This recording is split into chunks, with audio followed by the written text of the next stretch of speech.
We are live. Hello, everybody, and welcome to the next amazing episode of the Stingers Up podcast. I have with me as my amazing guest today, the very busy, as you can tell from his studio, David Rosas. Am I saying that right? I feel like I mispronounced it. Yeah, Rosas. It's a Hispanic. It's an ethnic name. Yeah, thanks for having me on, Of Christopher. course, of course. Hope you're doing well. Hope you're doing well. Of course, I'm your host, as always, Chris Raymond. But David, why don't you, I don't know, why don't you tell us about yourself? Why don't you tell us about either how you're doing and maybe a little bit of a background for those listening at home who may Definitely, not know yeah. you. So I'm. My name is David, of course. I am going into. Well, I'm currently halfway through a semester into my final year here at Saxe. So this will be my fourth Nice. and final year. Um, Congratulations. Swapped around a lot of majors, but I finally settled on geography. So I'm a Nice. yeah, doing geography. It's pretty cool. Um, this semester's been tough, but we're halfway through. We're getting it done. I think if I had been like a sophomore, junior level student, I definitely would have taken some time, dropped some classes, kind of separated myself a little bit from school. But I'm so close, so I just I'm pushing Yeah. through, Yeah. Kind of take it as making it this is work. just going to be another challenge, another obstacle. Yeah. Nice, nice. Well, that was a pretty good intro, pretty roundabout right there. So David certainly is no surprise here, another orientation leader from Sacramento State. We got a whole big family, so get ready for more of them. But David is an orientation leader from Sacramento State, and he was kind of similar to Jenny. He had another role in my training, my own coming uppins. So David, you were my I can't remember the exact title for it, but essentially you met up with me early on and kind of helped practice working with students. Like I believe we kind of got together and like mock pretended like you would pretend to be a student and such like that. Yeah, um that was pretty cool. What'd you think of me at the time? Feel free to be honest. honestly, it was interesting because it was kind of like a mentorship role, right? And I was kind Mhm. of giving you some examples of how we do what we do. But immediately from the get go, you were cracking wise, we were making jokes, and even though I was like supposed to be in kind of like this mentorship, like not that I am superior or was superior, but I was supposed to be in this like um role model position. Mhm. I immediately wanted to be your friend and wanted like all of your respect. Like there was just something about you, your magnetism, you're so charismatic that I was like, this guy is awesome. Like this guy, like I get this guy, and I'm sure we're gonna be friends. Thank you. That's pretty much how I thought about you as well. And I remember humorously enough, I don't we're talking, we had texted each other, like we'd had each other's phone contact information, and I realized looking back it was kind of a blind date situation. We're like, hey, let's meet at this spot. We'll meet outside the Lassen Hall in Sacramento Right. State. I've been like forgetting building names lately. It's been scary, like not being on campus. But I'm sorry, Mary. But Don't yeah, let we're her like, hear you. yeah, we're like, oh yeah, we're gonna meet at Lassen Hall. Sounds good at this time in the morning. And then we get there, and like, I remember sitting there, and I'm like, man, I have no idea what this guy looks like. So I'm just Right. looking around for someone who I think looks like an orientation leader. And then I realized you had been sitting there already when I'd shown up, and I think I'd even like looked and it was like, I think you might even like offered me a seat.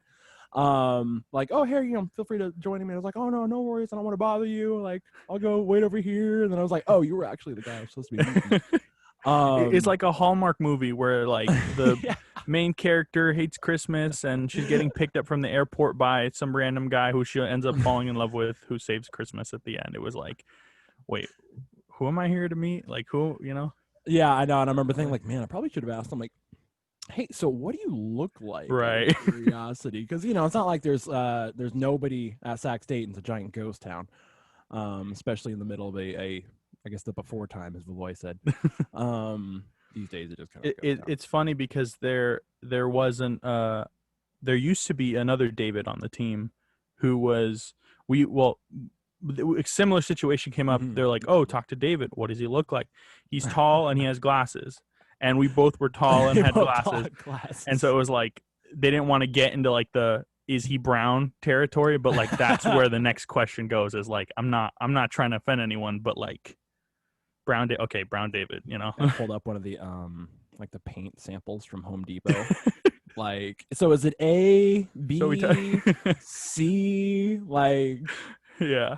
there's no judgment in letters, Yeah. but I know what you're saying when I've definitely been on teams where there's like, oh, talk to Chris, and then you get like 3 people turn around. And you're like, which Chris? Oh, the Chris that likes chemistry. None of us turn back around. We're like, that's still all of us right now.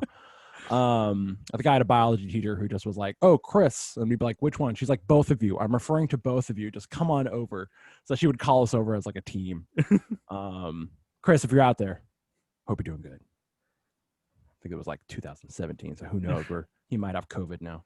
What's the plural form of Chris? Cry.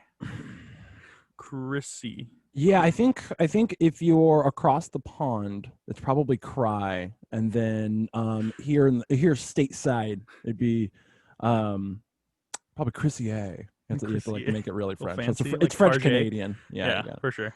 Yeah, that's if you're hanging out with the moose and the snowmen up north. The moosin, and the flocks of geese. You refer to me as Chrissy A. Réveillon. Yeah. But yeah, no. So it was an interesting time, and I remember that was the first time going back to the training. I keep calling it training; it makes it sound way more intense. Really, we hung out and like we did go over business stuff.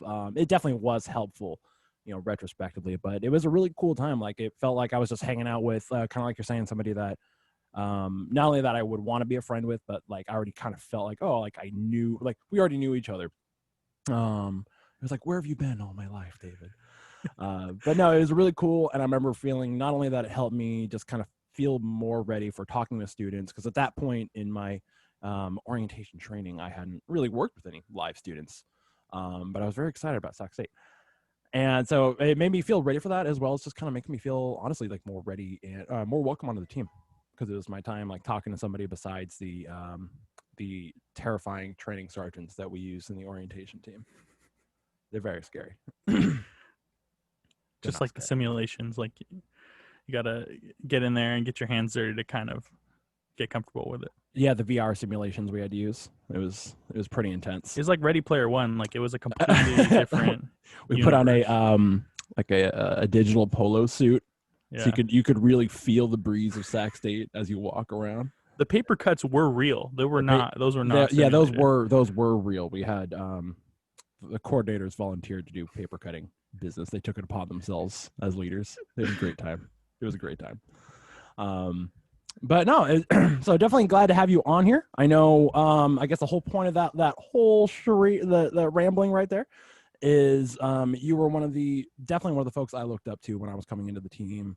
Not only because you were a returning leader, but because of the sort of training role you had for me. And so I definitely thank you for that, David. I don't know if I'm sure I've done it before, but definitely thank you for that. I know it helped me feel much more confident when it came to the real thing, especially kind of doing it all over Zoom. In the after time, I don't know. I know the before COVID is before time. I guess now is just in the terror time or something. Yeah.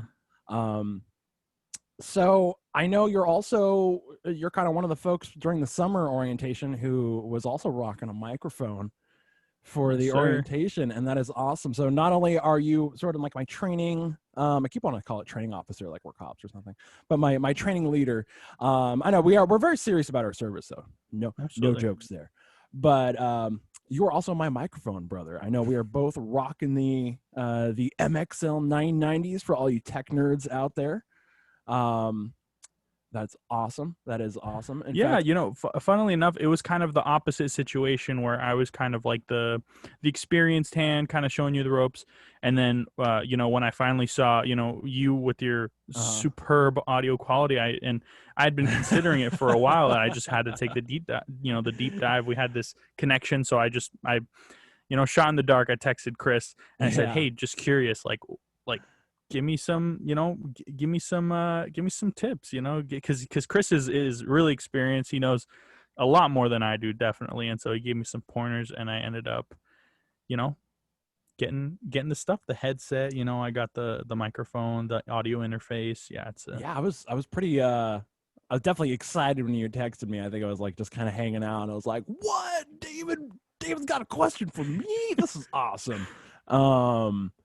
And yeah, and I was even more excited. We were like, dude, I got the same microphone as you. Because I think we had like, it was like an online, because it was right around when everything started transitioning, right? So we had to do like a meeting or whatnot. So it was like Yeah. the us new leaders, you had the returning leaders coming on. Somebody was like, dude, look at Chris's microphone. Yeah, and I think I got the You were text like from, the microphone guy. yeah, yeah. And I remember like Sage was like, no, I have a microphone too. She was a lot better than me at hiding it off screen. Yeah. She'll be coming on the show at some point. But yeah, I was like, dude, what microphone you get? Like, got the same one as you. Same one. No, Good that's one. cool. Yeah, no, it works for me. I like it because it's a nice vocal microphone. I'm still experimenting with like positioning it so it's not, so I don't look like a stormtrooper with like something right in front of my face. So, but it is a great microphone. I love it. It does, as you say, have superb audio quality. We'll have to do like an ASMR video episode. Hey, if the podcast takes off, you're gonna have your own intern standing off to the side with the, the boom arm, the dead cat, and everything. You don't Yeah, even have to worry about the microphone. it's true. Right now I have an intern. It's just myself. I just throw on like a vest and I just panic and bring myself coffee and then take off the vest and I'm like, thanks for the coffee, Chris. Like, good job. You just constantly doing costume changes to That's how commit it to feels. the That's how it role. feels. Yeah, I feel though instead of costume changes, it's just like I get frustrated and like mess with my hair, and so it's like my hair just gets pointed a different direction, and now I'm like intern hairstyle. You got to do like the half. So like you turn this way and you're like host Chris, and then you turn this way and you got like half a ball cap on. I don't know. I might need to do like quarters and use Yeah. like the angles and kind of get like different parts of my face. Yeah, no, that would be nice to get an intern. Maybe an official office one day. These are lofty dreams. One day. But no, I like that you're rocking the microphone. In fact, you had the windscreen all set up. So sorry, folks. This is partially going to be the audio tech nerd episode. But you had the windscreen set up, which like it was kind of. I felt like the whole summer was like this flip back and forth between like, not that we were like really worried like one upping, but I felt like it was like constant like, whoa, oh, you got the microphone, oh, but dude, you got the windscreen. I don't have the windscreen. Like I had just the microphone without this, and in fact I had because I'm such a good recording engineer, I dropped my microphone at one point, so it's got a nice dent in the side that thankfully this kind of hides. But I was like, what, you got the windscreen? And I see you have even the shock mount, so you're still one up in me right now. Yeah. I don't have the shock mount. It was like a bundle on Amazon actually, and it came with like the arm, like the movable arm, and it came with the shock mount as well. So yeah, and I was actually going to ask you that because I was thinking about changing my mic mount, and for those listening who have no idea what's going on, the windscreen, well, I guess it's more self-explanatory, but it helps kind of like honestly get the noise of your breath out of it. Yeah. So like I'm a really breathy, like if I move this, hello, like you would hear me breathing like that. Mm-hmm. I think those are called like plosives or something. COVID, because I feel like it looked like you just took your mask off. I kind of got worried for a second. I was like, this hand sanitizer and yeah, Clorox my instincts wipes, are kicking in. Definitely. My 2020 instincts. But no, I definitely know what you mean about the breathiness. I felt like I noticed a difference because I don't know about you, but I hopefully you have this as well, but I know I can hear my own voice coming through my headphones. Yes, yeah. Which definitely changed the game in terms of doing the performance on Zooms and stuff. But it really makes you want to talk. Because now that I say that, it feels really like narcissistic. We're very narcissistic. We are narcissistic. We're like being able to hear yourself with this mic quality is really nice. You can you get more out of it than just sitting there talking into like the one earphone that works with the dangling microphone. Yeah, well, especially if you have some decent headphones. Like I know previously before I kind of had it set up that same way, I couldn't hear my voice, but I still had the same headphones. So I felt like it was just like talking with earplugs in. I'm like, man, I don't know how loud I am right now. Hopefully these students aren't just like covering their ears or like cranking up the volume. But yeah, it really makes a difference. It does. Yeah, I would definitely recommend it for any of you listeners. If you have a microphone that has the capability, sometimes you just have to plug your headphones into the microphone and it just plays back. So that I think that was going to be the next question. Oh wait, I guess before that, I had one more definition is the shock mount. I realized I mentioned that. So that, in a quick nutshell, folks, kind of like reduces the vibrations, so that you don't get some weird extra noise while you're recording. But in terms of plugging in your excuse me, your microphone, are you using? Because I know I have like a little interface, like doohickey. It's about, I don't know, the size of a sandwich, like an old school square sandwich, but I have like a little interface, and so I know that kind of allows me to run the sound back in, and has a bunch of cool little dials on it, and gives me my scary phantom power, because who doesn't like that? So Right. what are you doing? Are you run like your own little interface as well?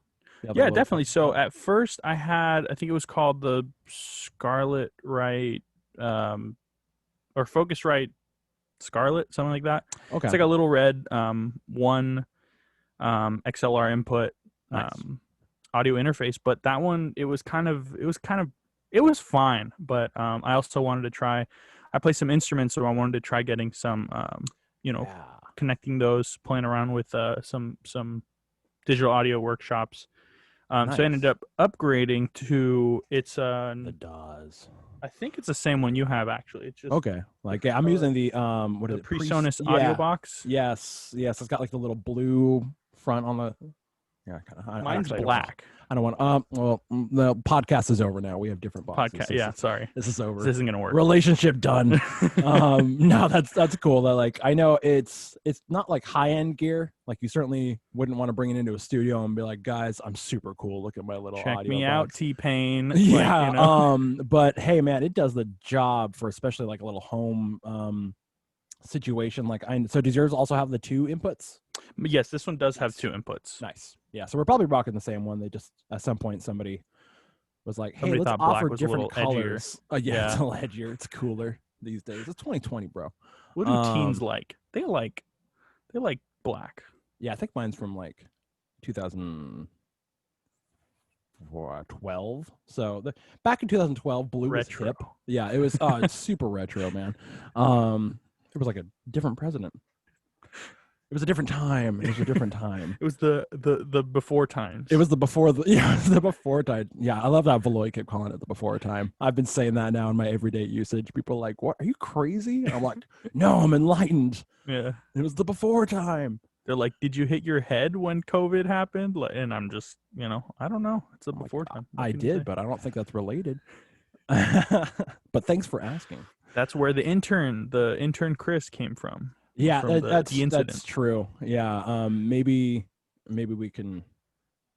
Yeah, I'll have to find an intern somewhere. I'll get like a first year chemistry student and be like, I swear this is an extra credit product. Come on board. Yeah. Bring a laptop.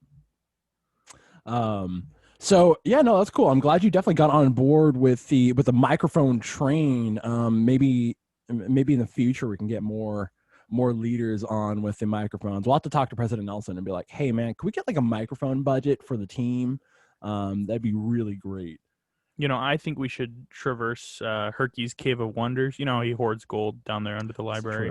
It's true. And we should take some galleons and we should buy MXL 990s for everyone on the team and windbreakers. That'd be cool.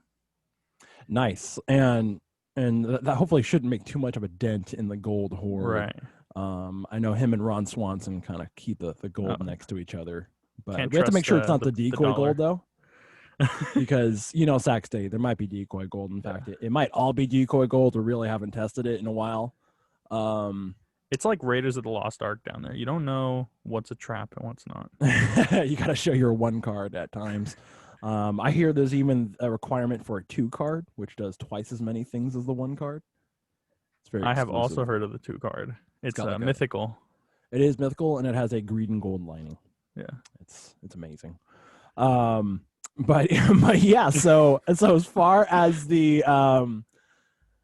so I'm glad I got you on the recording thing. So as far as the musical instruments, because that's actually a good thing. I'm glad you brought that up. I wanted to talk to you about that. I know I've never asked you exactly what you play, and that's kind of what's coming up here.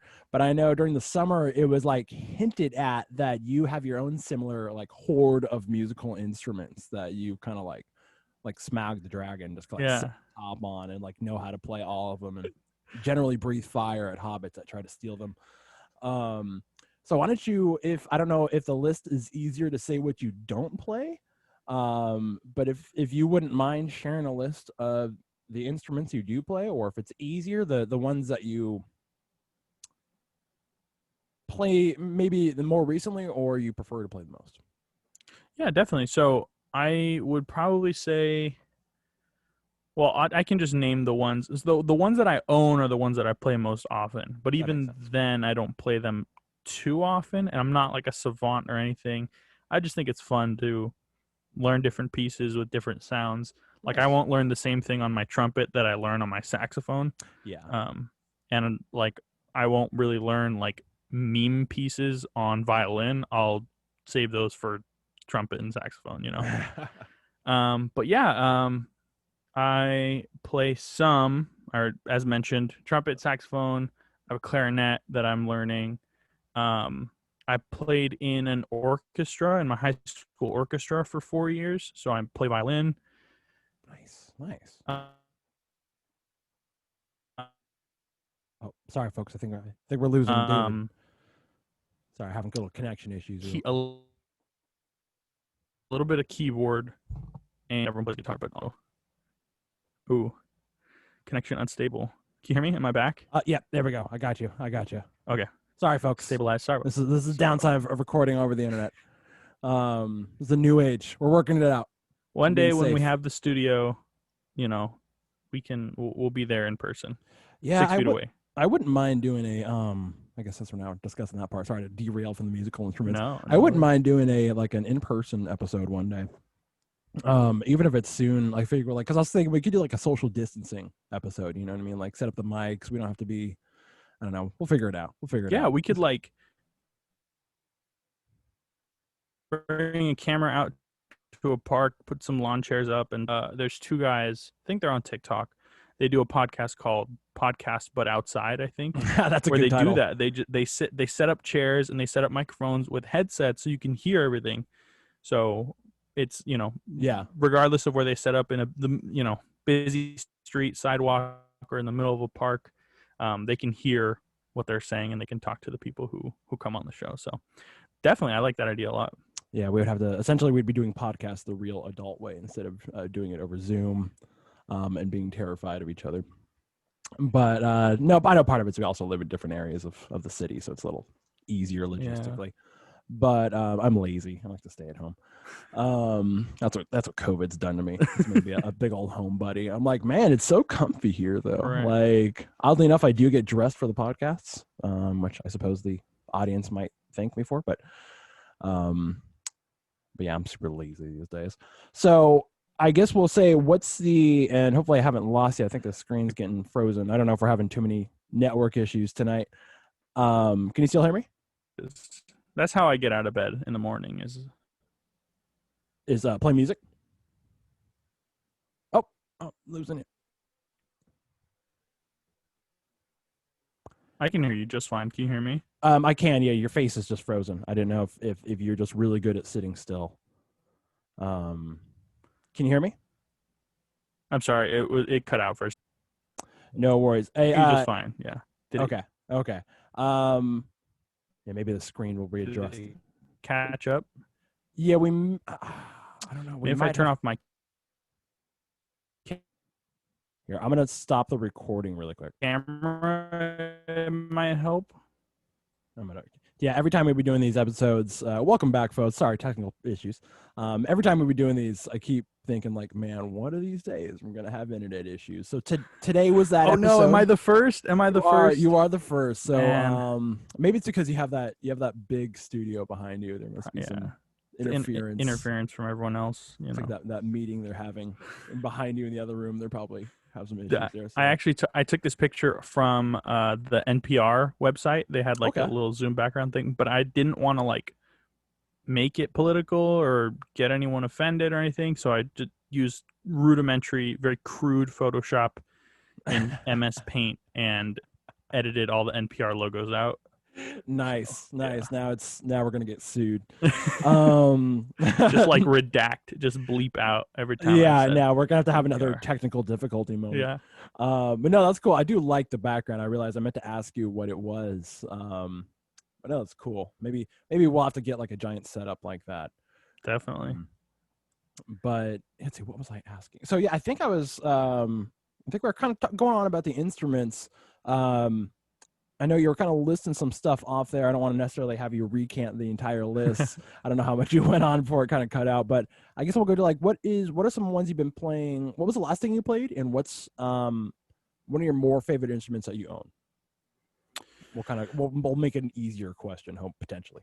So the last thing I was learning Mm-hmm. was cello. My girlfriend just bought a Oh, cello. that's cool. And yeah, really, really deep, rich sound. It's Yeah. just fun to play. It's hard though. It's weird. It's a weird transition from any of the other instruments that I've played. Huh. Now, and you said you play violin though, right?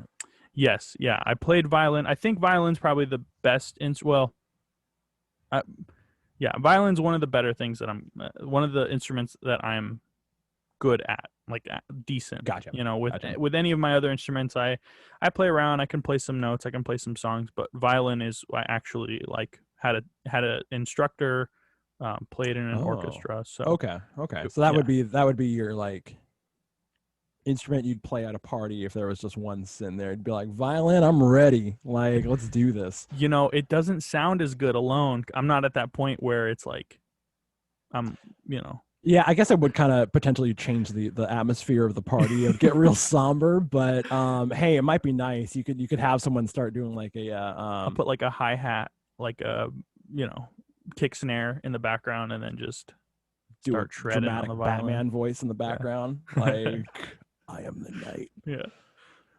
No, but Nice. and then Mary usually likes to bring this up, is that I play ukulele. Oh, that's right. One of my very very first summer when I Uh-huh. applied to do orientation.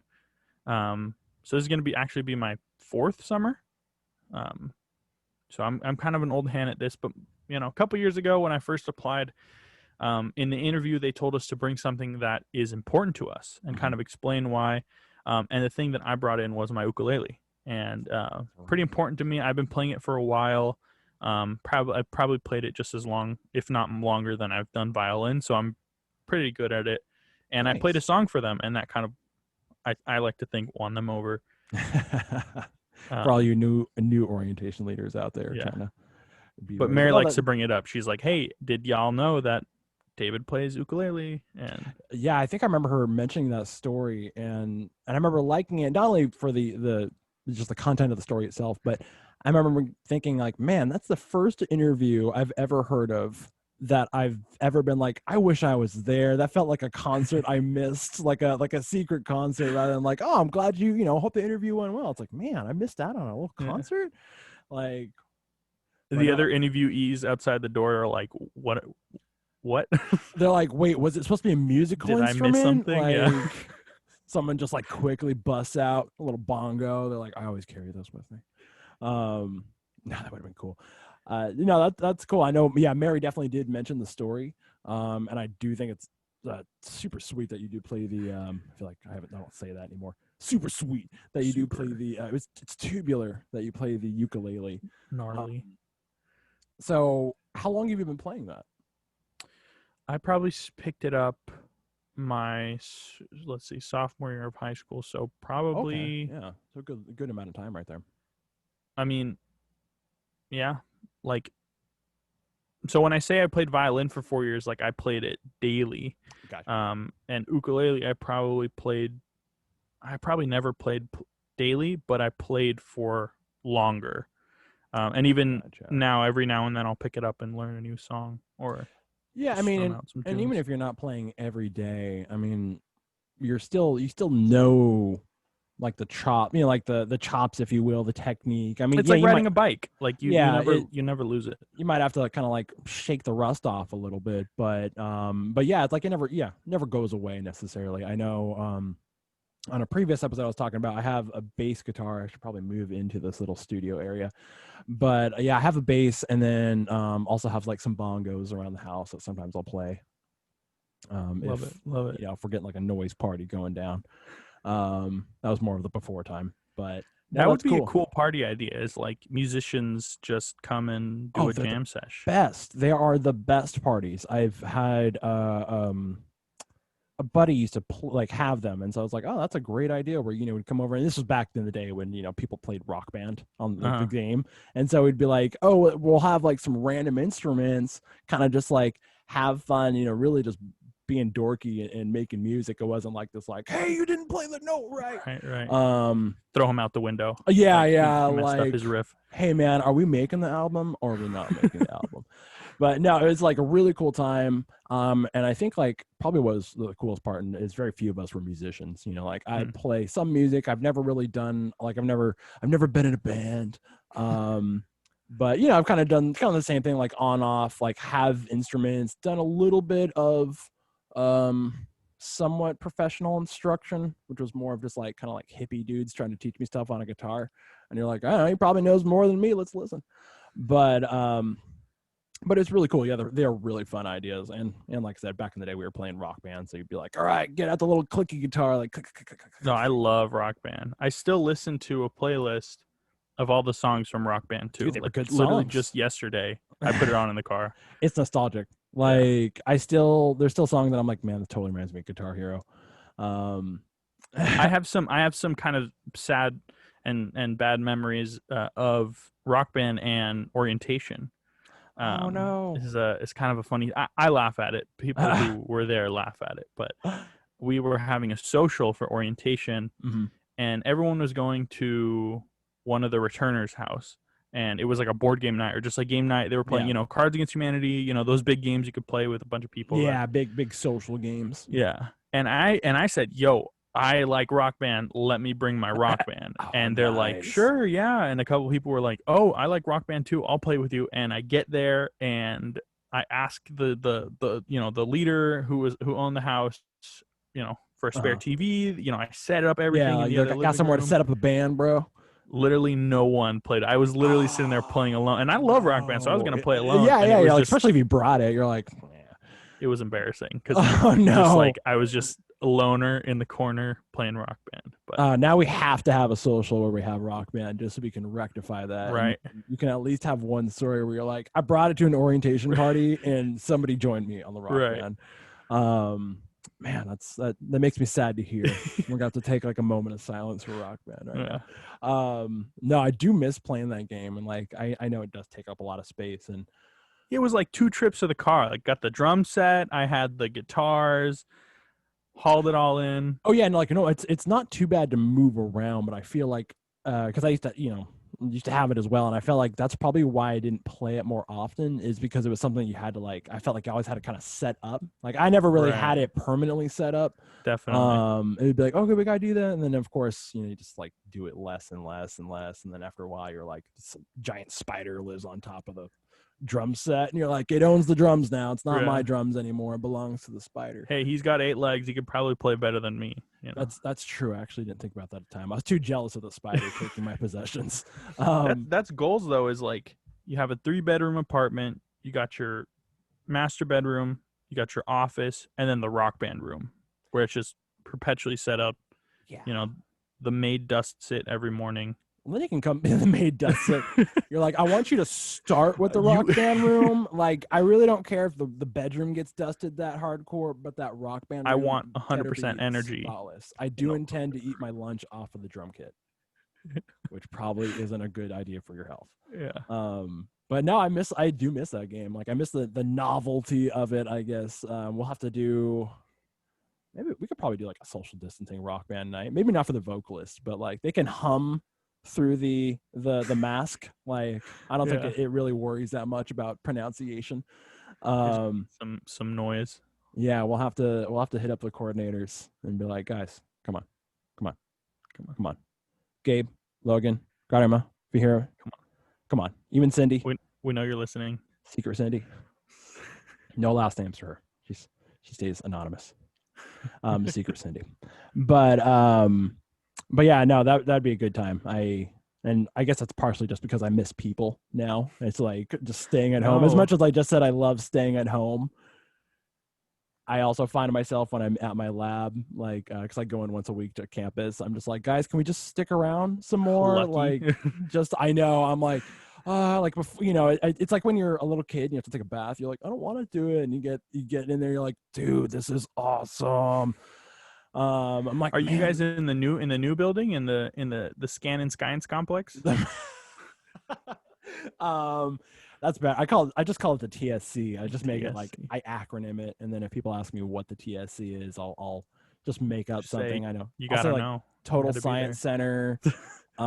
What did I say before? Like it's something that is obviously not the name of it, and they're The just like tubular shredding complex. command Yeah, complex. like exactly. And they're just like, yeah, and it's like, yeah, it's where we do chemistry. Don't question it. Just go there. It's got great views. No, we are not. Unfortunately, we are not in that building, which makes sense. It's an advanced biochemistry lab, so a lot more the like more technical equipment. I think is kind of more up in Sequoia. So Okay. we are over in the old country. For geography, literally right before we had to leave campus, Mm-hmm. our department was moving from Amador, cramped, tiny concrete dungeon Amador, to Sequoia, because a lot of other things had Oh, it was moved kind of into the the new shift science up. complex. Yeah. Yeah. And we are an NSM major, so I don't know why we were in the psych building, but we were so excited because we had a new student lab in there, and it was probably like 2 or 3 times the size of our old student lab, and Uh-huh. it had windows, so we were like, Ooh. yeah, we were so excited. And then nothing, no, and there's no in-person labs or anything for geography, so it's all just, yeah, I miss it. I miss being in there late at night trying to render in our maps and like run these analysis, and like, yeah, it was just, I miss it. Yeah, it definitely is really nice being on campus, and I find myself like, I think I mentioned this last time, like almost doing like the Charlie Brown walk to my car. Like I don't want to leave, Yeah. and most nights, so it is like an evening class, and most nights when I get out, like I'll go drop off my like lab bag in my car. It's got like my coat and stuff in it. Grab my water bottle, and then I'll actually just hit up the river and just kind of like walk it a little bit, just because I really do miss the area. I miss being on campus and doing Yeah. all that, and it's like, man, this one, like when you get out of lab early, you're just like, no, like why did this have to be an easy lab night? Professor, make this more difficult. Yeah. Like Give us she's more like, work. yeah, she's like, no, your data's good. You're good to go. It's like, darn it. All right, I guess I'll leave. Like, no, you're walking to your car. Like, Yeah. but no, I do feel strangely lucky to be on campus right now. Not only to be in that lab, which I didn't think I was going to get into, but it's so That's nice. another good thing. Yeah. Yeah, I think the place that I feel it the worst or the most is I play Dungeons and Dragons. Oh, okay. So Okay. we have our, Nice. we have our party, we have our group, and prior to COVID, it was so fun to just like get together in someone's living room and Yeah. just like Yeah. talk for 4 hours. And now it's all online. We still play. We actually Mhm. just played on Friday, Oh, but that's it's cool. like it's so hard to stay engaged in front of a computer for 4 hours Yeah. instead of in person. It takes a lot more creativity to like get it set up so where it feels Yeah. like organic and natural and stuff, rather than just kind of like, all right, now we're like just filming it, you know what I mean? Right. Yeah, you get the intern there with the boom mic, like, don't look at me. Right. Yeah. Someone doing makeup, someone giving us the snacks and everything. Yeah, I mean, I do have a makeup expert. I have to have a makeup expert. That's why I look so fabulous. You do. You look wonderful. Thank you. I have a good makeup expert. Hired them on care.com. But yeah, no, so yeah, I like the mustache. I saw that actually Thank when you you. hopped in earlier. I think when you pulled the windscreen away, I was like, Yeah. whoa, you were like, it was like when I saw Valoy after a couple weeks and he suddenly had a beard. It's like, hey David, where'd you go? I kind of think I remember you like having some like facial hair, but I don't remember the defined cultured mustache that you are rocking and grooming as we speak. Yeah, I'm going for a new look. I'm trying it out. I thought I might as well make use of the pandemic facial hair and see what happens. Nice. I mean, That just the Valoy story makes me laugh though, because I feel like he's someone that like could shave all his hair off and then you see him and you're like, wow. And then like 2 days later, he has like That's full head of probably hair, his plan. full Now that you beard. mention it, is he's secretly planning like this like money heist level like robbery, and Right. he's like gonna pitch a bunch of orientation leaders, and he's like, all right, and that's his plan. He's just gonna shave his beard off and just go anonymous, dye his hair, grow a mohawk. I wouldn't recognize him. Did you ever play that game? I mean, I know we didn't have a lot of time in person, but one thing we used to do in like during lunches or breaks, whatever, in orientation is we'd say, you're planning a bank heist. You need someone to plan it, someone to drive it, and someone and two people to go in and do the dirty work. And they have to be orientation staff. I think we did similar type games. I don't know if we played bank heists. I probably would have remembered it and gotten way too excited. Right. Like, I played this level of Grand Theft Auto. I got this. Like, I know this game. give me the stat pages. Yeah. Always go for the expensive ones. But no, yeah, I remember playing games like that. I think it was like we'd always get hit with the elevator one. If you had to be with an elevator with X or Y, who would you rather be in there? And it always came into like whoever it was, regardless of who it was, it always came into like somebody would be like, well, I know X would be someone cool to hang out with, but Y would probably get me out of the elevator. Right. I always thought it was like interesting how that's just how people just naturally approach that predicament. Is you're either just entertainment in a situation or you're utility. Right. It's like, do you want to be with the apex athlete or the class clown? It's like, well, am I stuck, or am I just a little stuck and I can get out?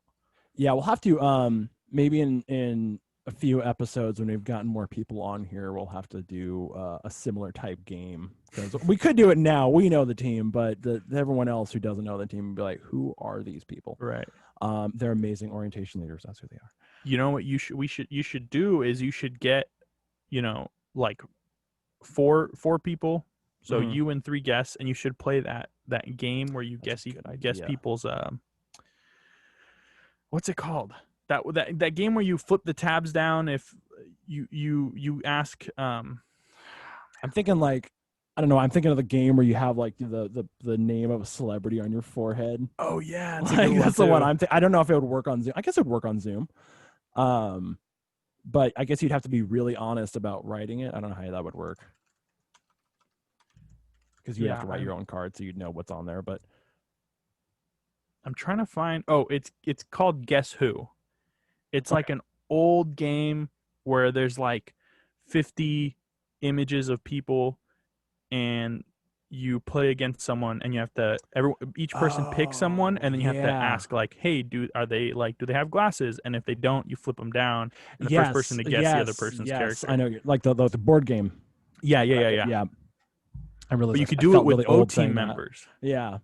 So it's like, do they do sports? And it's like, well, no. And so you flip down all the people who do sports. We should make an actual board game like that and just sell it to students. I'm highly down for merchandising for orientation.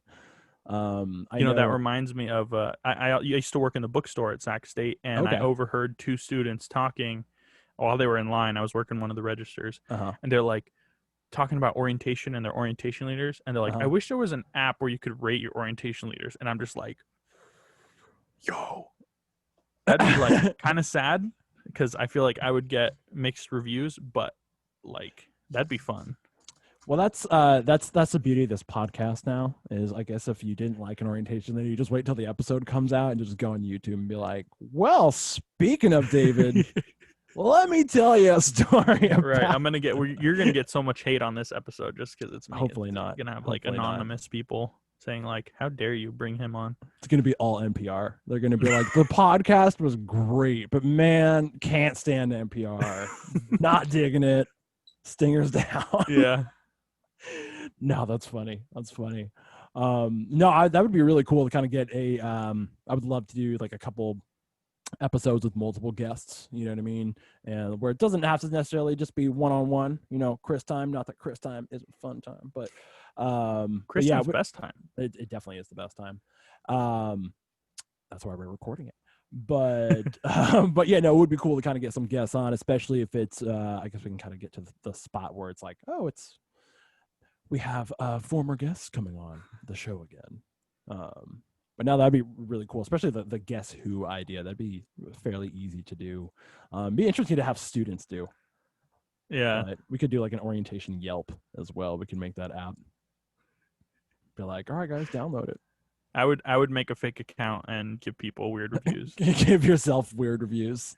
Yeah, we could do rate David my leader. was kind of smelly, but it wasn't a bad smell and it wasn't a good smell either. Like, It's a smell I will forever associate with orientation.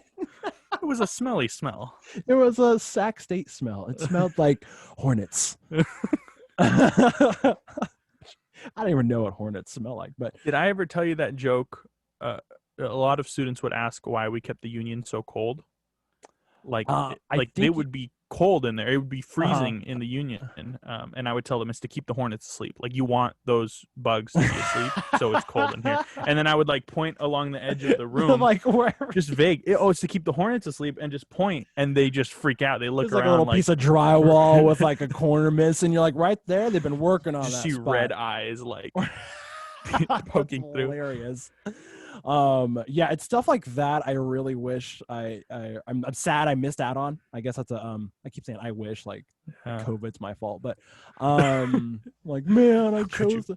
Yeah, I know, it's all my fault. Sorry guys, I'm sorry. I'll get on it real quick, get some paper towels and wipe it up. But yeah, I'm sad that I kind of missed out on some of those I guess chances to mess with students now that I'm thinking about it. But no, that sounds like a good time. Yeah, I'm sad that next summer I think orientation is going to be potentially virtual. I know with the spring semester going to be virtual. It wouldn't surprise me. I don't know for certain. I realize I shouldn't say any certainties at all. But the possibility of it being virtual, I guess, is disappointing or saddens me. Yeah. I mean, we don't know, we don't know. Yeah, no, I mean, that's why I'm saying I shouldn't say anything for certain or make any announcements at all. But I know even just the spring semester, not to turn us back into a super serious podcast, but I know. Let me go change into my funeral outfit. Yeah, let me put on my sad windscreen. It's formal, has little tucks on it. We don't know if Billy Mays is going to come down from heaven and OxyClean up the world. I mean, at this point, part of me wants it to keep going because you're like, man, I have this pretty cool setup going right now. Like, I'm already thinking about getting another mic stand. Right. Yeah. I think that's actually go on. It's a silver lining things. Like same thing for me. I built a computer and like I have 2 monitors. Ooh, nice. Couldn't have that, in a normal classroom with my laptop. So it is nice to be here. But I'm just, it gets tiring. It makes you realize, or at least for me, speaking personally, I'm just going to imprint my feelings on everyone. But it makes you realize, like, I don't know, I guess how much seeing the people and being there in person and maybe even just like getting up and getting out of the house on like a daily regular basis really was like a critical part or a really important part of the routine mentally. It's like, oh man, now that I'm just at home, it's just like, bleh. Like I go to class, I do my work and stuff. I don't feel that I have the same enthusiasm, at least all the time. Like kind of like we were mentioning before we started, it's very, very up and down. Comes in waves. Yeah, I've been telling people, whoever asks, like my boss will check in on us or whatever, and I say that like it just feels like we're focusing on, or at least personally, I'm focusing on one task, one assignment, one exam, and then as soon as I'm done with it, gone, and I'm moving on to the next assignment. Yeah. So it's just like getting to the next checkpoint, and I feel like that kind of stinks, but at the same time, it's the only thing getting me through. Just focus on the future, focus on what's next, and as long as you get it done, we're solid. Yeah, no, and I know it's funny. And one, I know you're not alone on that. I've had those feelings, and it's interesting you describe it that way because I had somebody in the lab last night actually describing it pretty much the same way you did. He's like, I feel like it's a survival, like, I mean, not necessarily for your health. I mean, I guess COVID's dangerous, but we don't have to go there. But not only for that necessarily with the health concerns, but literally just in terms of like, okay, one assignment, just get this done. Don't worry about the other stuff. Where I know in person, like I felt like I'd always be like running 5 different like kind of thought trains in my head, Maybe not that well at times, but you're like, okay, I'm kind of bouncing back and forth. Where now it's like, okay, just get this one done, make sure it gets done, make sure it gets finished, and then move on to the next one. Yeah, I've been feeling tired a lot lately, and I don't know if it's just like because I'm maybe having to do more to adjust, or I'm just like hiding from the sun, so I'm not getting vitamin D, which is probably the reality of it. I don't know about you. If you've been Oh, feeling, definitely. I can now highly recommend naps. yes, It's great sometimes just conking out for an hour, if you can. It kind of resets. I mean, unless you have like a nightmare, like scary monster nightmare, instead of like, grandma died nightmare, then that's. it's kind of restless. I mean, I think both of those nightmares would probably mess with your sleep. I don't know if one would really be like, "Oh no, it was the good It was nightmare." fine. I still got my arrest. I was just a little. I just had some sleep fighting involved in it. Yeah, no, I definitely been trying to adopt the naps, but I feel like it's really difficult finding that fine line where you're like, oh yeah, let me take that nap and like get back up and actually get back at it rather than like take the nap, day is done. And then you Right, like, you snooze the alarm. One yeah, hour you later, wake you snooze up the alarm. and you're like, man, now it's like, It's 4 a.m. yeah, or yeah, I've definitely had those where you kind of do like the I hate waking up at like 7 p.m. where you like Oh, the oversleep your worst. nap and you're just like, oh, what do I do now? Like it's like okay, well, I guess I'm gonna get some work done. You're Even kind if you of wanted to go awake. back to sleep, you can't at that point. Yeah, no, and then I find myself a lot of times just being like, well, time to make some coffee. Like might as well have a cup of it, especially if I'm doing like a podcast episode or whatnot. But and then turns around to like, okay, now it's 2 a.m. and I'm Right. like, I can't go to sleep now. I know I have like my Zoom lecture for class in the morning, and then it just kind of turns into this weird cycle where like I'm always trying to fix the sleep schedule from the previous day. Um, like I feel like I'm flying around a lot. Like, you know what I mean? Like I'm like dealing with jet lag, but I guess it'd be Zoom lag. Definitely. Connection lag. That's me. Connection lag. Well, we had connection lag earlier. That was different. Yeah. Yeah, that was different. We had the hurricane came through and hit Sacramento momentarily. Took Or out it the was internet. hackers. People don't want this stuff to come out. It's true. It's true. We've The reality with is episode 4, we've reached such a prominent following that people are trying to take us down. It's UC Davis. They're trying to come after us. freaking Aggies, man. Freaking Aggies. Sorry, Davis. We're not sorry. It's interesting. We had you remember Michael? Michael had a podcast. Yeah. Yeah, actually he's on my list of people I would like to bring on here. Michael, Very I know cool. I haven't texted you yet. This is now my you're out formal there. invitation. I will text you. You're on the next batch. Yeah, no, Michael's podcast is great. And from what I understand, once the pandemic started, his numbers shot up. Really? Yeah, like tons of people started listening to him, which was really, I really neat. I actually haven't listened to as many of his episodes as I had planned to, and I think it's because honestly, when I because he had shown it to me, I think we were doing like the intro videos. I just had like way too much stuff going on. Definitely. But I do like his podcast. I've listened to it, and I know it's like on my like, oh yeah. So it is the Hall Council podcast. I will do a shout out right there. Now he has to do a shout out, but no, I know he does his podcast. I don't remember how many episodes he has, but that's really cool to hear that he definitely got some more views and more numbers. Was he making more of them? Like, did he end up making more of them when things went virtual? I'm not sure. Okay. I don't. Yeah. Tell me about it. Tell me all the details right now. I at first I was really like following along with it, listening every week, but then also kind of similarly semester carried on, and I kind of lost track. But there was one funny episode. It's the Shark Week episode, in case anyone ever hears it. And it was Michael recounting a story of a joke that I had told him. And he took it seriously. So I told him a joke in the middle of lunch one day that I like to empty out my hydro flask of water and fill it with pesto pasta so I can eat it inconspicuously throughout the day. I told him that.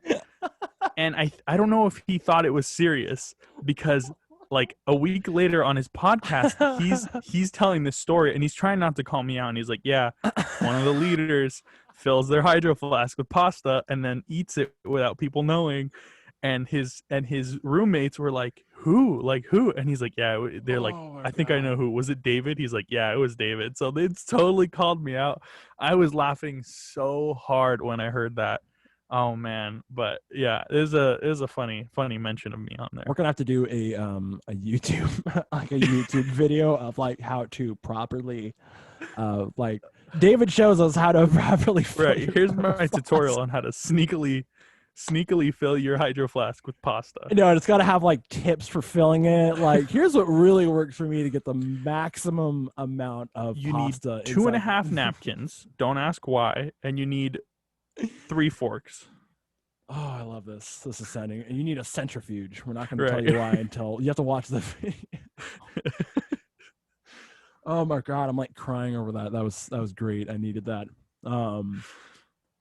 Yeah, no, his podcast is great. I would love to bring Michael on. I know he's definitely the man when it comes to really just like production stuff. Like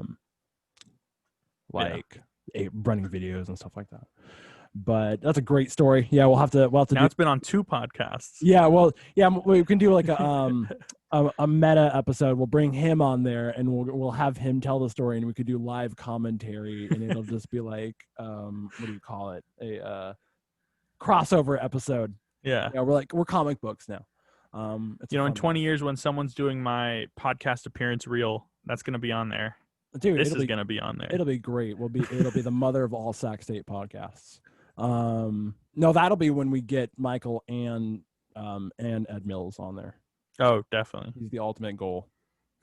You're working your way up. You're trading your way up. Yeah, it's like Kill Bill, except he's getting hurt. We're just talking about cool life stuff, which would probably maybe not make it interesting of a movie, but it's okay. Sorry, Quentin. You should have made it about Sac State. I'm just saying. So, yeah, I agree. So I guess going now over to the geography major, we're gonna switch over to the STEM time. Dun dun dun. I have to get some like sound effects going. Maybe we can hit soundboard with that. Yeah, right now I'm just gonna just doing by mouth, like dun dun dun dun dun dun. Yeah, this is the intro for STEM time right now. I'm gonna have to use this sound bite every time. I'll go edit it into the last episode. So what made you switch over? Remind me again what your major was previously to geography. I know you mentioned it before. Yeah, so a couple majors. I came into Sac State as mechanical engineering. Okay. And I just thought, hey, engineering sounds cool. I had taken some classes in high school. That's like me when I watch Iron Man. I'm like, dude, I should become a mechanical engineer. I could be Tony Stark. I could build it in a cave. It's my world. But yeah, I failed calculus my very first semester, so that was not fun. But when you were talking about the last episode with Jenny, how you guys were talking smack, the first professor that I thought of was Sac Smack. Sac Smack, yeah. Sac Smack. That calculus professor, he was just, and I also have a quick funny story about that. When one time I told my orientation group not to take him as calculus because they were also coming in as engineering, and I didn't mention the professor because I'm professional, confidential. I was just warning them, hey, I did not have a good time with this professor. Yeah. And they're like, was it blank? And they named the professor. And I was like, how do you know that name? And they're like, he teaches at our high school. Oh, no. And I was like, makes sense. And they're like, yeah, he's awful. Everyone hates him there. I'm like, okay, I feel vindicated. I feel correct. Yeah. So now people just need to like Google calculus professors that have also worked at high schools. Yes. It'll be a very narrow list. I mean, he had a really poor out. He was like, I don't need this job because I teach at a high school, so I'm not really going to teach you. It was, anyway. Yeah. It's just a bad Don't worry, we're not going to. We don't have to out anybody, but no, it's a bad. I've definitely had experiences similar where folks have just been like, hey, man, well, I'm still here for class. Can we still learn a couple things? Yeah.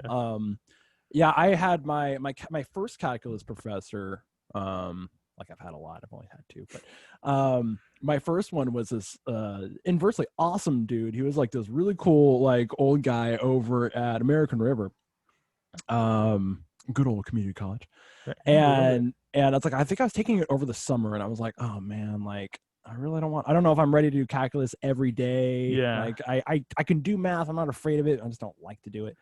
It's like only calculus too. It's not like you get to go to other classes. This is summer Yeah, school. yeah. It's like, oh, you're just doing it. Essentially instead of doing it twice a week, you're doing it 4 days a week. Yeah. And so I was like, okay, I don't know if let's just get this done. That's really it. I need to get the class done.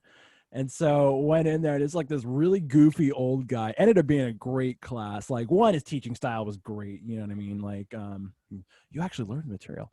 But no, he had a good teaching style. But he had like these really like goofy stories. He'd be like, now, and for those who are listening who may not have taken calculus, a lot of it really is calculator based. No surprise here, 2020. So like at certain problems you'll get it, and it's just mostly like learning how to put it in your calculator, right? But he goes, I know, and this is kind of how he talked. Sorry, Professor, hopefully.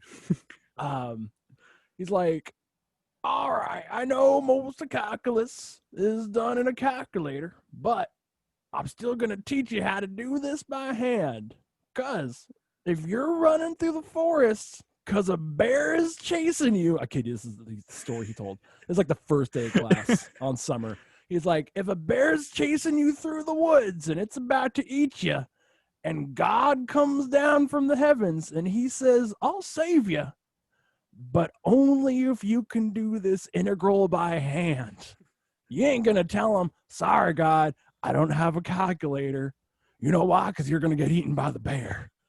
I was like, damn, man, has this happened to you? Like, that story is too specific to be made up. Like, I was definitely more interested in calculus from that sure. point on. I was like, dude, this is life and death in here, man. Like, this is terrifying. I should do more cardio. I didn't realize I'd have to outrun a bear this semester. I know there's several ways to get around that problem. One of them is calculus by hand. Yeah, the most camera friendly I think would be calculus by hand. But yeah, he's like, nope, you're gonna look at God and be like, I got this, and he's gonna save you from the bear. Like, that's what I like, is he had he's like, no, this is what's gonna happen, which made me be like, did you do this? Like, because it's kind of the same confidence when like my stepdad is like kind of helping me fix my car. Like, dude, if you do this, this is what'll happen. You're like, okay, I believe you. It sounds like you've done it. It's like, wait, you're like, I failed that class, but now I carry bear spray everywhere. Yeah, well, no, I don't, because now I can do an integral by hand. I learned that you don't need bear spray because God will show up and save you with a quiz. With the quiz, yeah. With a quiz. He's going to show up with a quiz and bear spray. God will bring the bear spray. And he's like, bro, I will spray this, but I'm only going to carry you out of the situation if you can answer 5 of these questions. I'll get a 10 out of 10. That was like in like when I was in elementary and middle school, all the teachers would say, you're never going to have a calculator in your pocket when you're like buying groceries. I'm like, well, like I have a smartwatch, I have a calculator on my wrist, like, and now we have phones and you can just ask Google or Siri, you know. Now I never leave the house without my TI-84. Oh yeah. Like, oh, you need a graph? Gotcha. I gotcha. Just show up and start buying your groceries.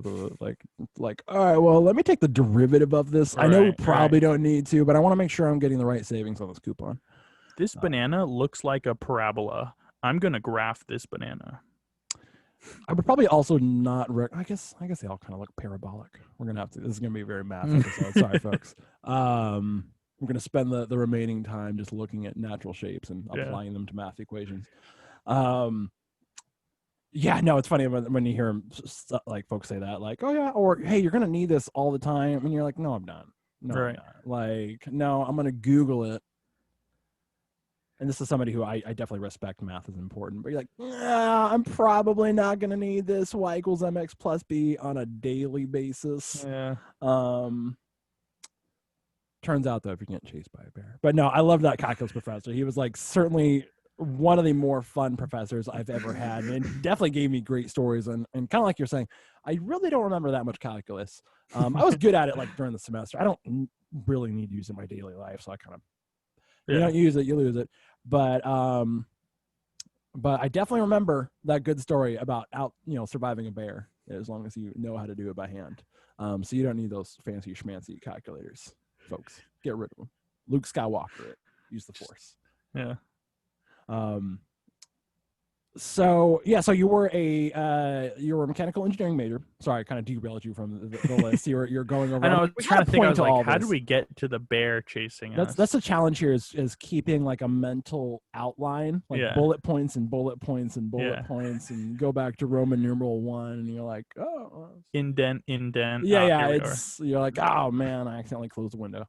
That happens. That happens. Yeah. So I was mechanical engineering, failed out of the calculus. So I thought Which I'm sorry might to as hear well that. just take all the fun engineering classes and then dip. So I did that. I took a machining class, so I made like a mini steam engine. I took an AutoCAD, so like a computer assisted Yeah. design course. Yeah, so like the fun stuff, and then I said bye, and I switched majors to comms, um, because I thought you could take comms anywhere. I realized Like becoming job an wise, orientation like leader, you could take your like you could get like hired you could at get, any yeah, okay. So I was company just to making sure do. Definitely, yeah, like yeah, versus like at any school. I was like making sure I kept track of it. Yeah, but yeah.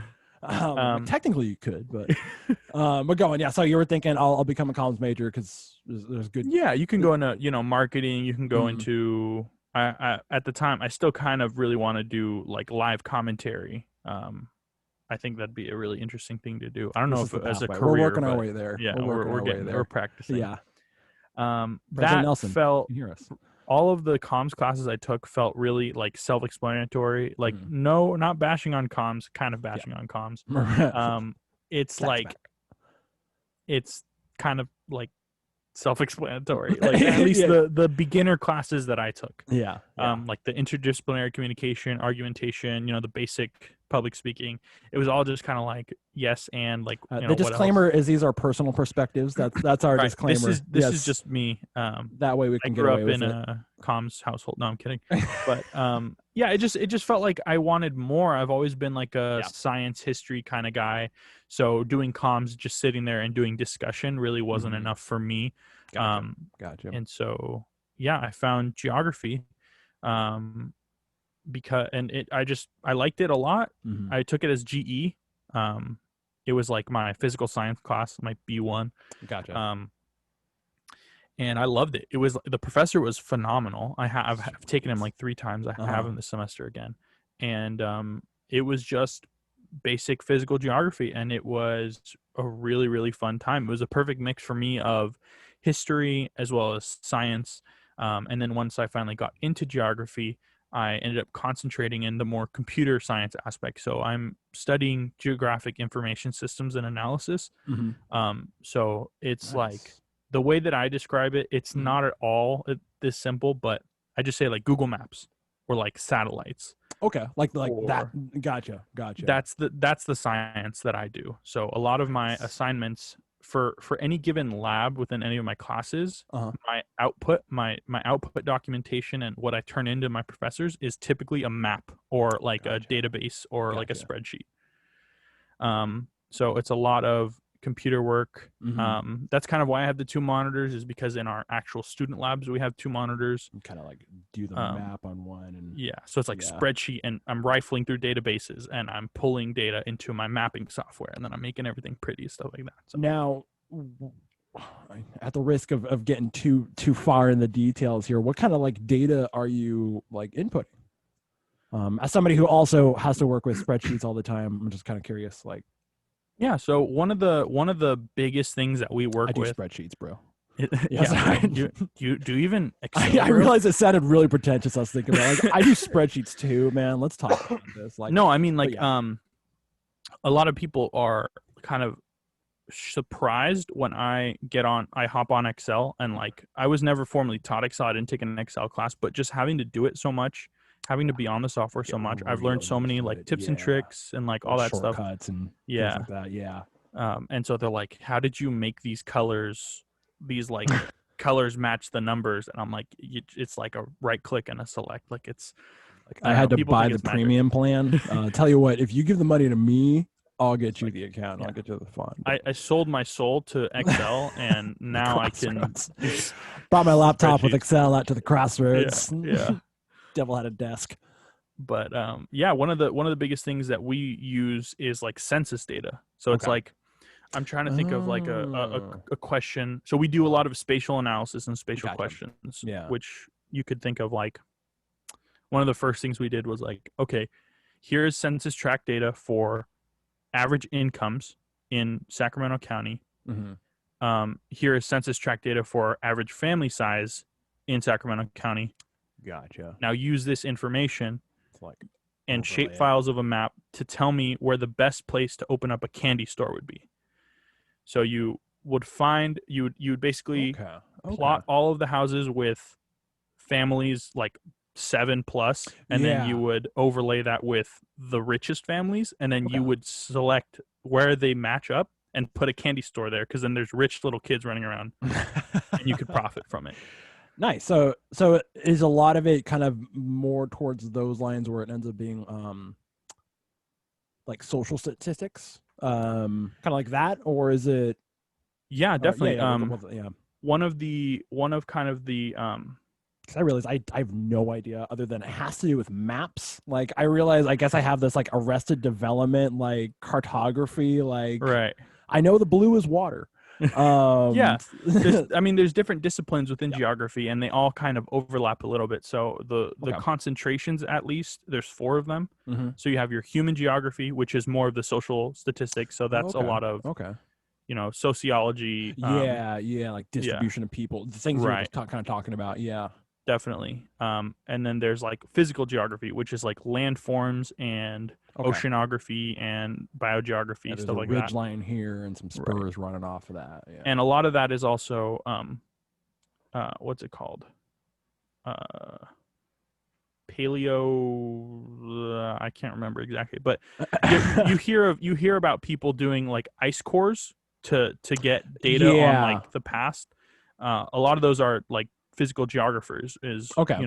they're carbon I see. dating Yeah. So things, and they're so you kind of have like a paleo anthropological like yeah. discipline to it where instead of looking at like okay what's the surface land look like, it's like how did the land change over time Exactly. type. Or like how Perfect. much Okay, carbon dioxide was in the air at the time. that's not important, we don't need to know these things. No, but no, that's cool. Yeah. But yeah, one of the classes I took was a whole class on the history of geography and its Oh, importance and like the paradigms within the subject. yeah. And one of the biggest things about geography, and it dates all the way back to like Plato, Aristotle, all these Uh-huh. people who were starting to think about geography, is that it is a discipline that is like encompasses and can be included in like so many other Cool. things. Yeah. Like businesses hire GIS analysts, like I said, to find candy Hmm. stores, Yeah, or exactly, because science, yeah. scientists need GIS analysts to do. We do a lot of database management. Okay. So like Oracle, they do relational database management, and that's a lot of what we do is databases. That's cool. I did not know that was Yeah. all under the purview of like geography. I mean, that makes sense certainly as you're explaining it, but I didn't realize it kind of was that technological, which I realize kind of sounds bad as I'm saying it. Like, Right. it's one of those No, I didn't and definitely really, yeah. no one knows. Like It's I kind just of a didn't know. I ghost didn't really have like this. I was subject. like, I don't know. They do geography and they get handed degrees after a while. Right. Um, I had a joke about that because people just think it's like, oh, you do geography, name all the states, yeah. or like, how does a geography major get lost? Just look at your notes, kind of thing. But my joke was that people would say that they would say, oh, you know all like the capitals and the countries Yeah. and everything. I said, yeah, I know every single capital of every state. Uh, give me one, and they'll say like, or you go ahead, give me a state, and I'll name its capital. And I was gonna name a city, oddly enough. Iowa. The I is capitalized. It's the I. That's the joke, because I don't actually know the capital of Iowa. Like, that's physical geography. If I wanted to Yeah, study that's a good one. I like it. locations and places, that'd be more physical human geography. But I Mhm. just do computers. Yeah. No, that's cool. I mean, that's definitely a really cool discipline, and I could see how that have a lot of utility, especially these days. Where even if it's just something like the example you gave, where it's like, hey, just trying to find a good spot for my business, like check these 2 data sets. No, that's pretty cool. What would you, if you happen to know, what would you like to do with it moving forward as a career? Excuse me. No worries. I found out that I have a real passion for computers and computer science through this major. One of the courses that I took was programming. So I know how to program in Python because a Nice, lot of the nice. software we use is Python. Yeah. So I think I would really like to pursue, if possible, being more of a technician rather than an analyst. So instead of taking those data sets and like running an analysis and doing overlays and stuff like that, I'd prefer to be the one cleaning the data, creating tools with programming to allow the analysis to go smoothly. Gotcha. Another thing that GIS encompasses is it's called remote sensing, and all of that is that's basically just gathering data without being there. So like satellites, that's Sneaky. remote sensing. Yeah. Drones are remote sensing. So like Okay. I know a couple people who fly drones for PG&E to do remote That's cool. sensing, to check on like power lines and stuff Air that you quotes. can't get near. Yeah. Yeah. No, that's really cool. I know. God, I was actually just thinking about drones earlier. Admittedly, because I was playing some video games that had drones in it, but no, I was like, that'd be really cool. Like, I know I've been, especially with all the extra time, it almost feels like you're retired. It's like, man, it'd be really cool to have like a little hand drone, maybe not like this crazy, like whatever, 8 props and like put some missiles on it, but missiles with school spirit. But no, it'd be cool to have one that just like, especially like I go camping and hiking and stuff a lot. I think it'd be really neat to just like, oh, if you're kind of bored around camp, or especially if you're just like, where's this trail gonna head to? Let's look up ahead 100 feet. Right. You know what I mean? But that's really cool. So sorry, go on. I realized I kind of cut you off on it. You said the word drone. I got all definitely. excited. I am a drone enthusiast. I love meeting people who like drones. I actually have a drone. Yeah, I was about to ask you have one. Yeah. I am registered under the Federal Aviation Association as a recreational drone pilot, but I am studying right now to get a commercial license. Because if you do anything with a drone and you make money off of it, so like even like wedding photographers or like real estate photographers, if in some way you're gonna profit from it or monetize it, your efforts. Yeah, you need a license to be able to fly the drone. Yeah, if it's just recreational, it's just like, hey, I'm flying the drone, taking pictures. Yeah, that's fine. But yeah, because I imagine it'd be similar to like if you were just gonna fly your own plane for funsies versus like, hey, now I'm gonna tell some company I'm gonna throw their ad on my tail and fly with it, or like give people shuttle flights. Definitely, yeah. So it's like an exam you have to take. So yeah. Did you have like your answers written on your hand when you're going through? You're like ground is bad. That's how you crash. Like, well, it's pretty interesting. Like a lot of like stuff like heights. Yeah, so it's like you can't fly like 1,000 feet above ground level. Why not? This is America. But like you can't fly 400 feet near clouds, and like it's just weird rules. But once you have that license, you can actually talk to air traffic control and ask them for permission to fly in different places. Cool. That's really cool.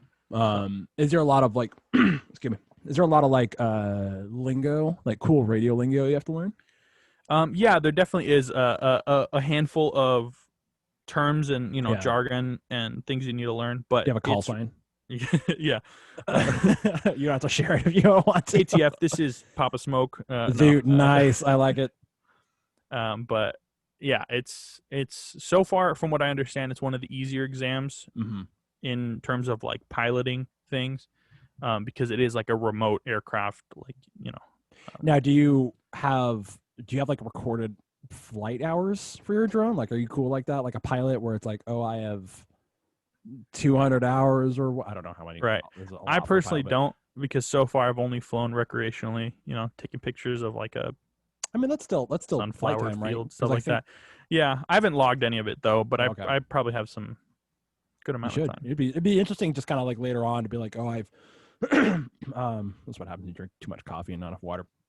But yeah, it'd be cool to kind of like start logging those hours, not only for just like, I guess, bragging rights. You could be like, dude, I've done this. But yeah, I guess if you did want to do more drone working for like jobs, I don't know if you already do right now, but be kind of cool to have that. Like, dude, I've been flying drones for 1,000 hours. Like, this many were commercial, this many were just recreational, this many were outrunning a bear. Yeah. So on and so forth. But I was chasing a bear with my drone, and the bear was chasing me. Yeah, and then God showed God up, came so down. Yeah, I yeah. got my drone out of there, man. I was crazy, burned the lens out. But no, yeah, that's why is really to put it on the resume is to have Yeah. the commercial license and say, hey, if you hire me, I can immediately work for you That is flying really a drone. cool. Yeah. Or, like you said, I actually really should log my hours because, like, I've actually flown 400 hours. I Yeah. know what I'm doing, kind of thing. Well, I mean, you could always, especially if it's recreational, I'm sure you could ballpark it if you kind of know, like, yeah, I've done. You could do the rough math, and I did that for like my lab hours one time when I was like, well, it's about this many hours a week. I've Yeah. done this many. Yeah. I mean, the cool thing with at least my drone is that the batteries have like a set time. So I can kind of ballpark how many battery charges I've done. There you go. Yeah. That's interesting. Interesting way to do it. So what type of drone is it? And you could either, like, I admittedly do not know drones, like I did the microphones. Feel free to like mention what type of it is, like, which one it is, and then I don't know, like, does it have? Yeah, feel free. Yeah, I'll let you talk about your drone.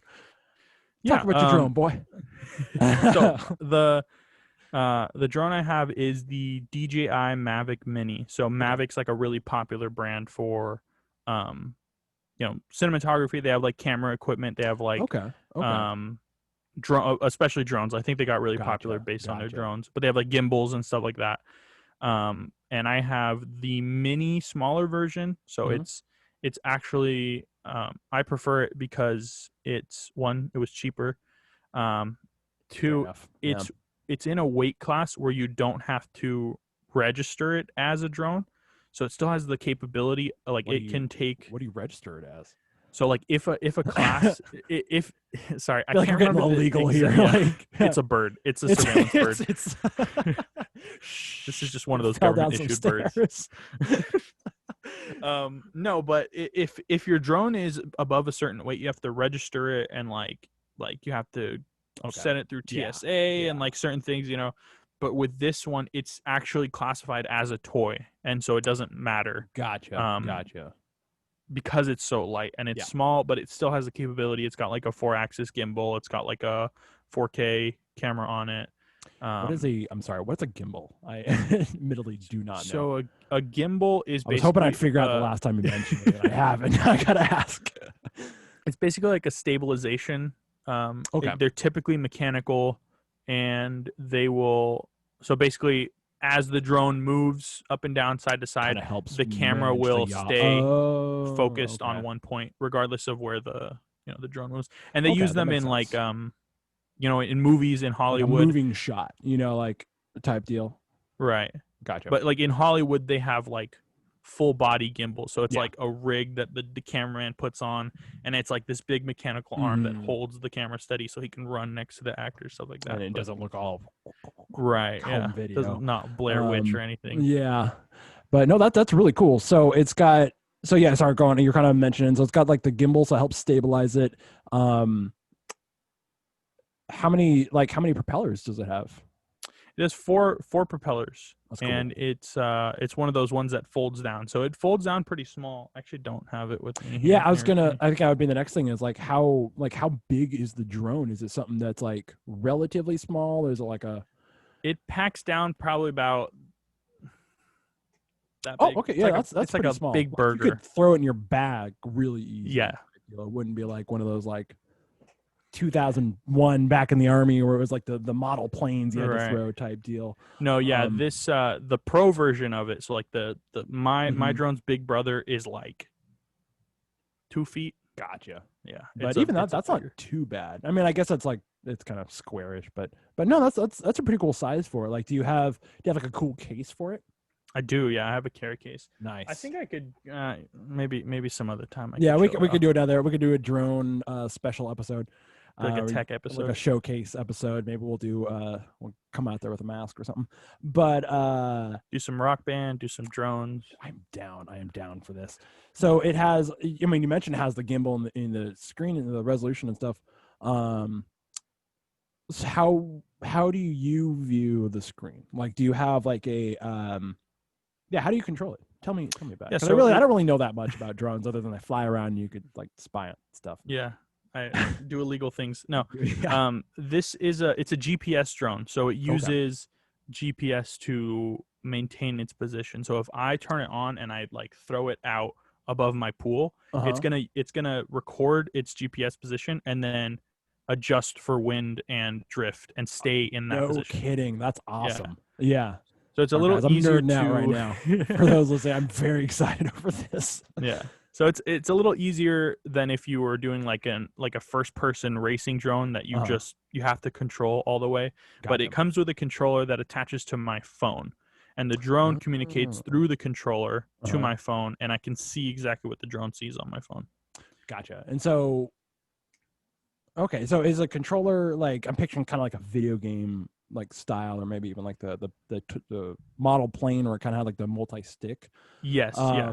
Is it kind of like that, but it has like a little I think I have like my Switch controller right here. Be a good example. Is it kind of like this guy, for those of you watching, where it has like a little slot, almost like not this size, but like somewhere it's has like handles and maybe some like button peripheral, but you can like insert your phone and make it one unit, or do you have to like hold your phone or separate? Just I don't know. Like I didn't know if it's like maybe it's like set it on a table, you know what I mean? And like yeah, definitely. hitting, yeah. The controller is probably Yeah, or the hold same both at the same size time. as the drone, a little Okay. smaller than the drone, and then it has two antennas that fold up Okay. and two legs that fold down.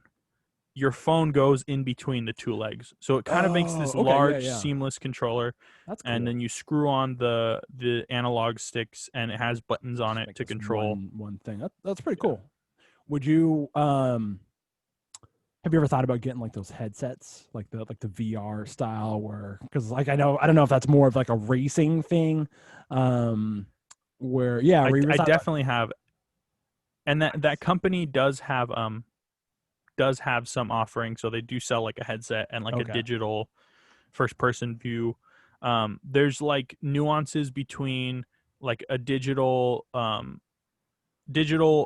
what's it called, signal, so like having like a actual digital display in there uh-huh.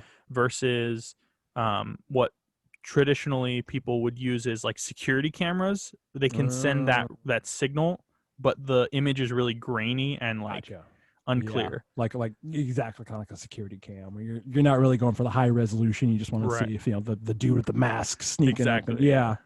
So Um, it depends, and I haven't been able to really get into it because it is mhm. kind of an expensive hobby to get into, um, because it does require you to like. Oftentimes, you Yeah, build your own drone. So like you buy all the parts, you build it, like you solder it, you do all that stuff. it's pretty Um, cool though. yeah, and then you can So go fly it around and hit things with it. yeah, I was walking on the river one time. So for those listening, I used to hike a lot in the before time on the American River at Sacramento State. Um, We need to do some like gesture every time someone says the before time. the before it has to Do be. like an anti-cursing gesture or Yeah, we'll have to something go to look at ward the off Valoy evil. episode. Maybe he did something when he said before time. Maybe like a stroke Says of the like a quick beard. prayer every time he Yeah, says the before the time. before time. You have to do like a hand mask. Yeah, yeah. But yeah, I remember seeing a guy like crash his drone, and I was like, "Oh, I'm gonna just not look and Yeah. keep walking." But how much, if you don't mind sharing, how much like either how much did you pay for your drone, or like how much would that drone cost? I guess it's So kind I of the think same question, but the ballpark for this drone and the equipment that I have for it. So like I have like extra if somebody were batteries getting and into it type deal, stuff yeah, like that. Yeah. You're looking at $300-400. that's not too bad. Yeah, and Like, it is a really really high quality, really good mhm. equipment, and it is considered kind of beginner. But I mean that's not too bad. I know as somebody who's probably gotten into way too many hobbies and spent too much money on stuff I really shouldn't have, but it was fun. Um, that's not too bad. And is it one of No, those it's not. things where the what you would get you is something that you could add on to, or is it like, hey, you're gonna get this drone, but you're gonna end up having to replace it? I mean, you said you kind of build your own, so it sounds like something that you could like get that drone and like if you're kind of savvy with tech and stuff, is kind of like modify it and add on to it. You maybe get new parts and pieces. Yeah, Um, this one in particular is not necessarily adjust it, build it mhm. to your specifications. It's more like a tier of product that's still really high quality. I mean, the camera on that thing is better than a lot of cell phones. Yeah, I mean, it sounds like you're happy with it. Like, I don't Yeah, make it no, sound like it's just terrible. Like, yeah. I know that's how I think about a lot of stuff. I know coming from I know in the before time. Yeah. I played a lot of paintball, which I haven't really been able to Oh yeah, with COVID. I know it's and that's what I was thinking, like the price, it's about that kind of coming in with all the gear and everything. And and that's how I approached a lot of my gear, just for good economic reasons, is like, if I buy this, would I be able to like modify it with a little extra money later, or if I want some like better gear, whatever it is, am I just gonna have to like get something new outright? Kind of like, could I get a new part for my car, or would I have to just like replace it type deal? But that's not too bad. Like, and you seem like you're pretty satisfied with the drone. Not that like, hey, you need to upgrade it or something like that. right, yeah. But that's pretty cool. It's not too bad. So you said like about 300, 400, and that gets you like the drone, the like everything you would kind of need to get It's like, out yeah, there the and start carrying flying case and the cables and the remote and everything to just prop it up, charge it, and set it to fly. Nice. Now, how long does your drone last? Like, what's the battery life on it? Or Battery, it really depends on the use. If you have it set in That like makes sense. sport That mode makes and you're sense. zooming around, the battery is gonna go down pretty quick. Honestly, I can't remember. I haven't flown it in a while, but I'd probably say like 30 minutes a battery. Okay. And I have, and the thing is, you can't run the battery dead. Makes sense. Like once it says, "Hey, battery's low," and you want to keep shooting for a certain amount of time, you're gonna bring it in, Yeah. even if the battery's like Yeah, still because has like a you quarter ain't left. going dry in the sky, like Right. as they say. Yeah. But yeah, a lot of my aviation terms are more from like planes and stuff. So so I understand as bingo fuel means you're getting Bingo down fuel, there, better yeah. come on back. But no, that's pretty cool. What's the range on it? Like how far do you feel comfortable? Like, we don't have to go in like the super tech specs, but like how far do you feel comfortable flying it?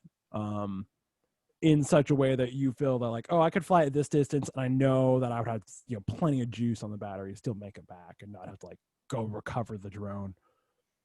Oh man, that thing can move. I can get it back, a couple 100 feet in a couple Okay, seconds. wow, that's pretty good. Yeah. Yeah. So that's nice. Yeah. I went out to Davis. Uh-huh. I think it was a couple months ago. They had their like sunflower fields or whatever, and Yeah. my brother's an art student at Sac State. He's really into like photography and graphic design, stuff like that. So Yeah. he was going out to do like a photo shoot, and he invited me because, again, I have a drone, so it's kind of get brownie points for that. And so I took it out there, and it was just kind of open, and as soon as I could get the drone off the ground, I would just shoot it out into the middle of the field, and I was completely comfortable with putting it out there.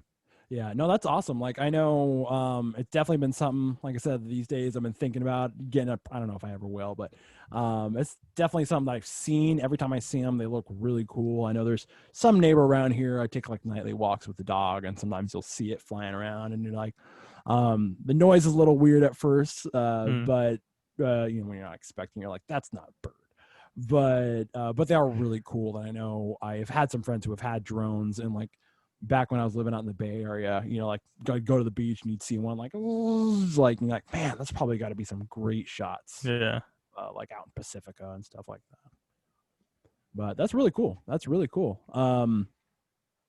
So how long have you had the drone? Like, it's all drone now. Sorry, folks. Yeah. It's drone for the rest of the time. Drone podcast. Yeah. It's going to go drone and then end. I got it as a gift for my birthday. Okay. Which was in March. So I've had it for okay. So a couple months now. Relatively new to it, but yes, yeah. Well, that's cool. I mean, you got your license and all that, so like you're legit.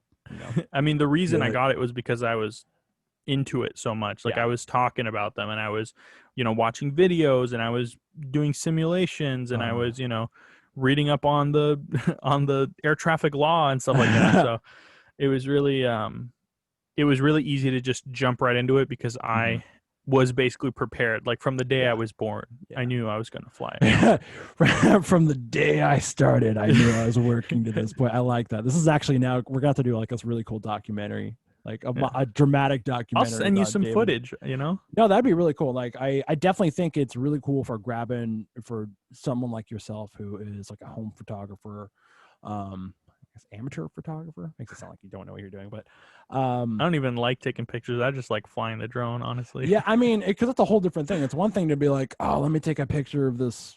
Totally making photographer sound bad, but like, of this, like, let me take this picture versus like, Grapefruit. hey, let me get this really cool shot from the air. Right. Which, I usually can't fly. I presume other people can. I don't want to project, but no, I think like all footage like that. I know I was watching a guy on YouTube who wasn't flying a drone. He was doing one of those like crazy backpack helicopter things. Like he became the drone, which I know doesn't make sense, but I might have seen the same one. Yeah. The point of it though is, or one, it looked really exciting, but two, it's just really cool footage. You know what I mean? Yeah. It's seeing it from the sky and you're like, man, that's awesome. And I think the idea that you could just go out to a park or heading out to like Davis, like you said, where this is going to be some cool, good time of the year with the sunflowers and get some awesome shots. Yeah. I just saw a really cool shot of, it was like probably like 7 or 8 skydivers jumping out of a hot air balloon, and the drone does this like just winding shot up and over the balloon, and then it just falls staring right at the jumpers, and it was just really, really neat. That's super cool. And see, that's what I like about it too, is unlike doing still photography, that's probably more what I think of it is, like instead of doing what you do for still photography, which is like, let me make sure I frame it right. Everything's about like the lighting, good positioning and that perfect. singular moment. Yeah. It's more of like, let me get this fluid, shot really. And I think that's really awesome, especially if you kind of have like a good knack for aviation. You know what I mean? Where it makes sense, an object flying. For those of you kids out there who have always wanted to fly. For all you land lovers. Yeah. No, kidding. Get your wings on. Get your fangs out. But yeah, no, that's really cool. I definitely would like to. I would love to check out you flying the drone, or at least see some footage of it someday. That'd be an awesome. Maybe we need to get together. We need to go on a hike, paintball in the mountains with drone footage, terrifying, and then play Rock Band. That's actually how paintball started. It was like, I mean, there wasn't Rock Band involved, but there should have been. But it was like 12 dudes because it was like they were like little paintball guns that were used by like farmers for marking their cattle and stuff. Like, hey, that's my cow, and and what was else they use it for? Like marking trees, like forestry guys. Take down that tree. And then, if you have something that shoots little things out and you get 12 bored dudes, they're like, let's go into the woods and the boys just marking each other up. So we'd be going back to the roots. Yes. Yeah. It was called the survival game. I think it was called. It was really, it was intense. Very cool. It was like had this like capture the flag type deal. But I'd definitely be down for this live mashup session. We'll have to get some more of the leaders in on it and do a hike, a paintball, a drone flying.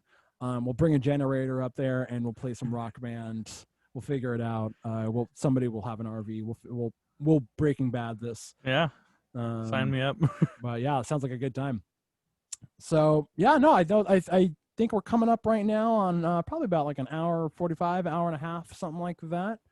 We had some technical issues there in the middle. So. Yeah, we did definitely have some technical issues. We were out for many, many years on that. We were able to return back. We used the time machine.